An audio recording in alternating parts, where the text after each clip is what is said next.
إياك نعبد وإياك نستعين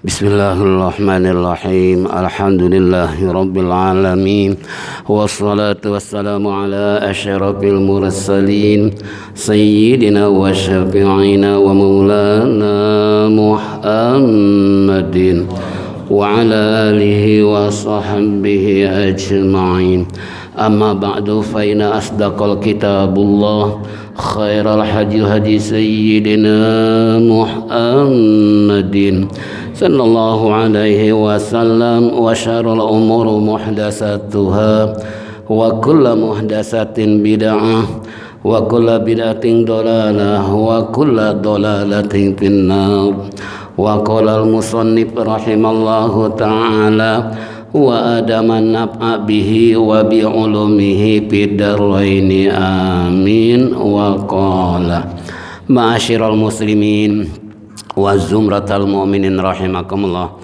Bapak-bapak hadirin jamaah talim yang saya hormati, sehubungan dengan informasi terakhir tadi bahwa tuan guru kita tidak keluar rumah, walaupun supir sudah menunggu di depan rumahnya, namun beliau tidak keluar. Wallahu alam.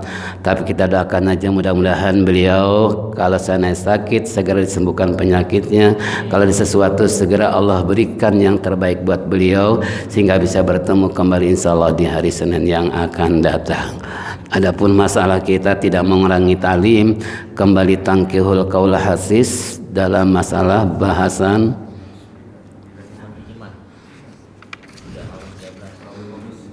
babul khamis. Al-babul khamisu fi fadilatil iman. Baru mulai. Tiga dari baras. Apa itu? Wa qala la yu'minu al-imanu fi sadri. Wa qala sallallahu alaihi wasallam al-imanu fi sadril mu'mini wa la yatimul imanu illa bitamamil faraid wasunani wa la yafsudul imanu illa bijuhudil faraidi wasunani paman naqasa faridatan bi ghairi juhudin ukiba 'alaiha wa man atammal faraida wajabat lahul jannah.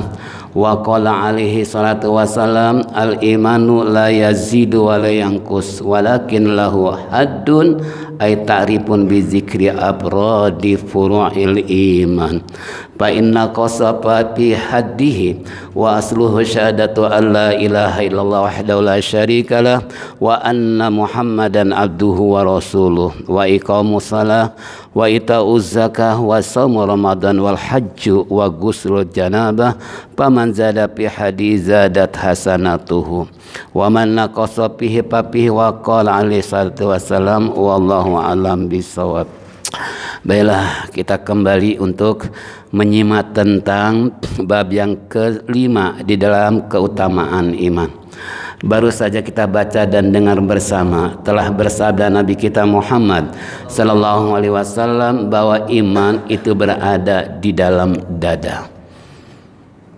Kemudian walayatimul imanu, dan tiadalah sempurna iman seseorang illa bitamil faraid, melainkan dengan menyempurnakan yaitu ibadah-ibadah yang wajib, wasunani dan yang sunnah.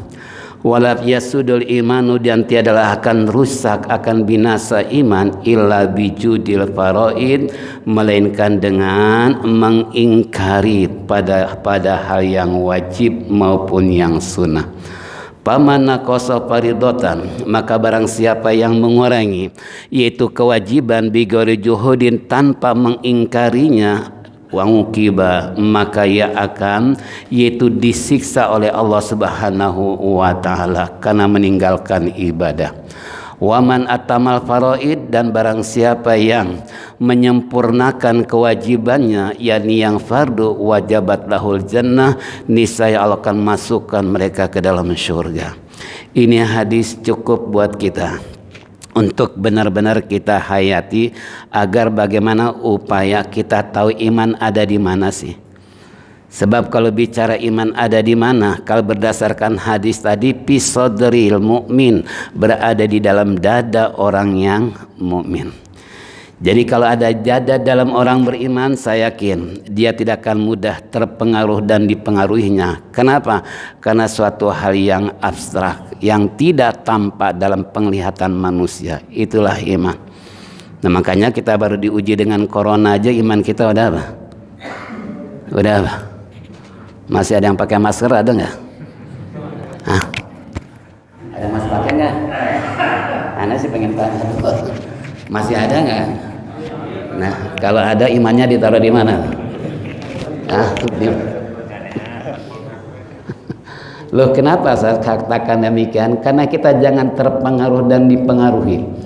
Yang seakan-akan kita tidak percaya dengan Allah, bahwa kalau dalam surat Al-Bara'ah yakni At-Taubah Allah berfirman kul lan musibana illa makataballah.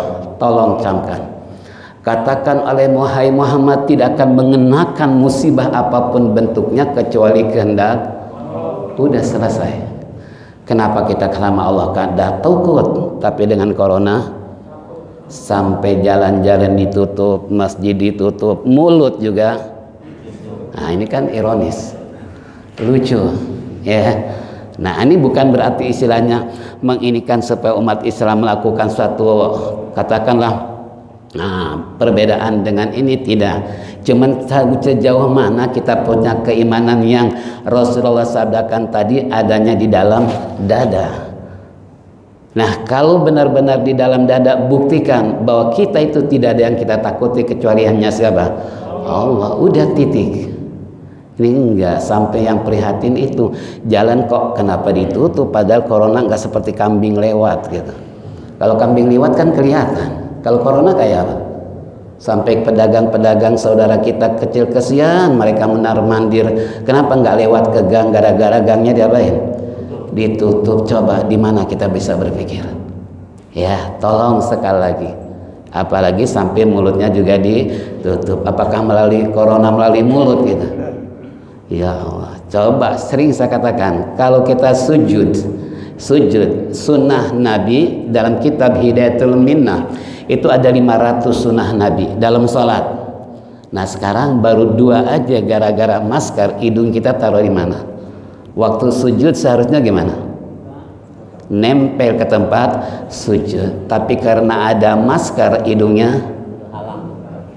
Yang kedua, sunnah di saat sujud melihat batang hidung, bukan merem, bukan melihat tempat sujud, tapi memandang ke batang hidung sementara batang hidung tertutup oleh masker. Kira-kira sunnah Nabi mau dikemanakan?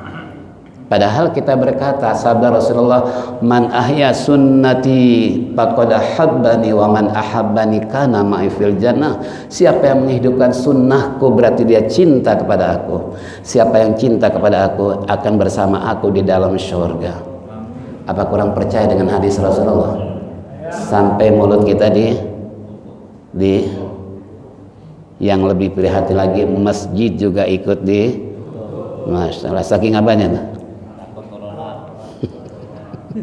Subhanallah, untung dikembalikan masjid untuk dibuka. Ini tolong sekali lagi. Yang kedua tadi walayatimul imana ila bitamamil faraid, dan tidak sempurna iman itu kecuali bitamamil faraid, menyempurnakan yang wajib-wajib. Salat 5 waktu kita sempurnakan. Nah kita diperintahkan Allah untuk salat di masjid. Karena ciri-ciri orang memakmurkan masjid diantaranya tidak ada yang dia takuti kecuali hanya innama ya'muru masajidallah man amana billah wal yaumil akhir wa aqama sholata wa ataz zakah wa lam yakhsha illallah ulaika humus shadiqun. Sesungguhnya ciri-ciri orang memakmurkan masjid kata Allah adalah pertama orang beriman, yang kedua percaya pada hari akhir, yang ketiga orang yang mendirikan sholat, yang keempat menunaikan zakat, yang kelima tidak ada yang dia takuti kecuali hanya Allah. Itulah mereka yang benar-benar memakmurkan masjid. Nah di masjid kita selalu sholat berjamaah, pahalanya berapa? 27. Tapi ada tapinya nih. Ketika sholat berjamaah harus ada jarak. Enggak boleh. Lalu bagaimana dengan sang imam berkata, "Sawu sufufakum baina taswiyata sufuf min tamami." Luruskan, rapatkan barisannya demi sempurnanya. Nah, kalau pakai jarak kira-kira sempurna nggak? Itu Rasulullah yang bersabda. Tolong sekali lagi, sampai kapan kita berbuat seperti ini? Kita sangat prihatin. Kenapa? Islam sedang diobok-obok, dunia pemikiran sedang terjadi ghazwatul fikr, perang otak. Ya, ini termasuk perang otak bukan? Perang otak kan? Perang otak, ya Allah Rabbi. Kenapa kita punya otak, mereka punya otak, kita diotak-otakin? Itu kan, kita diakal-akalin. Nah, padahal agama sudah menyempurnakan, termasuk kalau kita sudah menyempurnakan kewajiban yang kita lakoni, ini sabda Rasulullah, baru sempurna iman. Tapi kalau paraid kewajiban tidak kita sempurnakan, berarti iman kita belum sempurna. Ini naudzubillah min dzalik. Apalagi wasunani tadi menyempurnakan sunnah-sunnah Nabi. Yang saya katakan tadi dalam sabda Rasulullah, berapa banyak sunnah yang ditinggalkan selama corona? Berapa bulan? 4 bulan. Berarti selama 4 bulan kira-kira yang sunnah berapa ratus yang kita tinggalkan? Itu kan? Ini kembali pada kita semua. Namun Rasulullah ingatkan, wala yafsudul iman, tidak akan istilahnya rusak tuh iman dengan sebab ini itu segala macam, kecuali mereka sengaja tidak percaya, mengingkari kewajiban yang Allah perintahkan. Kalau Betawi bilang, ngapain lo sholat? Dari dulu miskin melulu, mungkin kayak gue nih sukses walaupun kagak sholat. Itu namanya mengingkari kewajiban. Nah, ini kalau sudah berani bicara seperti itu, maka imannya rusak. Ya, kan banyak di antara kita yang bicara seperti itu, dianggapnya sholat bisa menghasilkan duit. Apakah itu tujuan sholat? Kan bukan mendatangkan duit, bukan. Bahwa sholat adalah kewajiban yang harus kita lakukan, diawali dengan takbiratul ihram, diakhiri dengan salam, dengan perbuatan, ucapan maupun dengan hati. Itu namanya apa?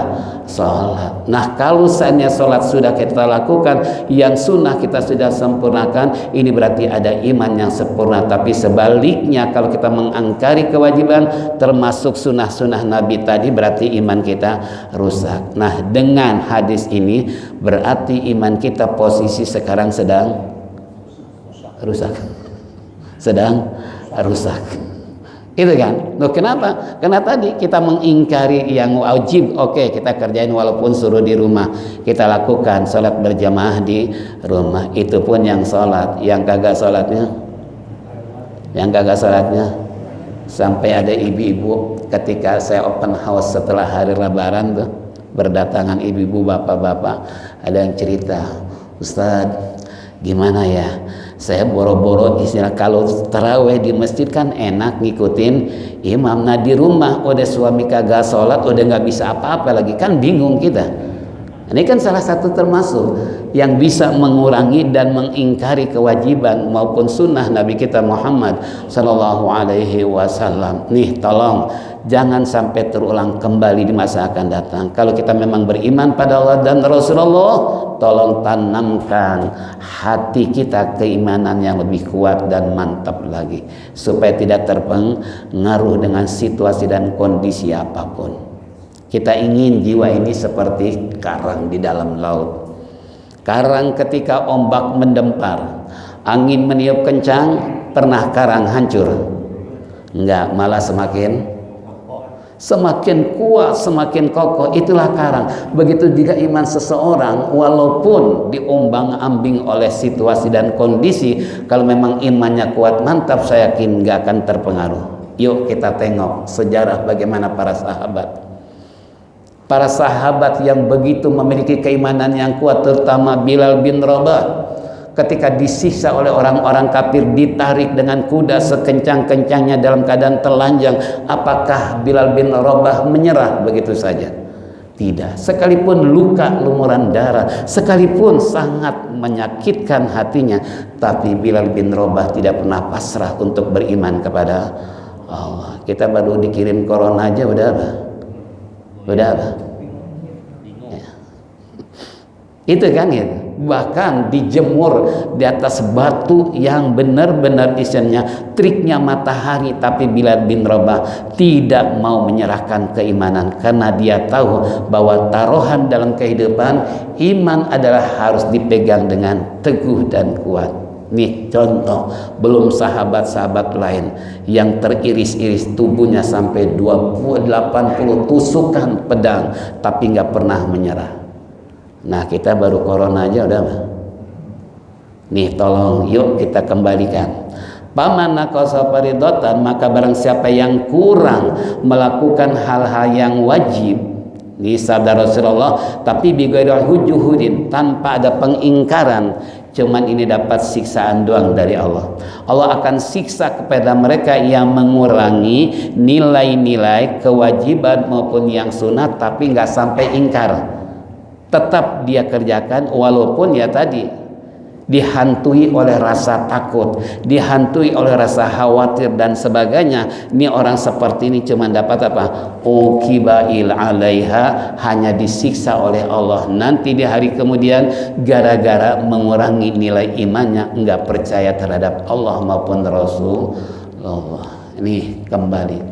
Makanya Allah firmankan dalam Al-Qur'an, innamal mu'minuna amana billahi wa rasulih summa lam yartabu wa jahadu bi amwalihim wa anfusihim fisabilillah fa'asa ulaika an tukunu minal muhtadin. Sesungguhnya orang-orang yang beriman itu, kata Al-Quran, firman Allah, adalah orang yang ciri-cirinya pertama beriman pada Allah, yang kedua beriman pada Rasulullah, tidak ada keraguan dalam hatinya. Ini dia yang sudah tertanam dalam jiwa para sahabat dulu, benar-benar mereka tidak ragu lagi dengan janji dan kebenaran Allah. Nah sehingga mereka mau berjuang di jalan Allah dengan harta jiwa raga. Inilah kata Allah dalam Al-Quran tadi, mereka hanya mengharapkan petunjuk dari Allah Subhanahu wa ta'ala, bukan petunjuk dari selain Allah. Ini tolong, itu kata Allah ya dalam firman-Nya tadi, waman atamal faraida wajabat lahul jannah. Ini taruhannya. Kalau orang sudah sempurna melakukan kewajiban-kewajiban ibadah kepada Allah maupun baginda Nabi kita Muhammad SAW, enggak tanggung-tanggung sabda Rasulullah, wajabat lahul jannah, niscaya Allah mewajibkan dia masuk ke dalam surga. Ada yakin belum? Ada yakin belum? Kalau kita nggak yakin, ingkar pada Rasulullah, berarti kita termasuk, jangan dibilang engkau cinta kepada aku kata Nabi, tapi kamu termasuk pendusta-pendusta aku. Ini naudzubillah min dzalik. Nih makanya kembali kepada kita, kalau ingin masuk surga sangat mudah sesuai dengan petunjuk Rasulullah tadi, sempurnakan kewajiban maupun yang sunnah-sunnah Nabi kita Muhammad Sallallahu Alaihi Wasallam.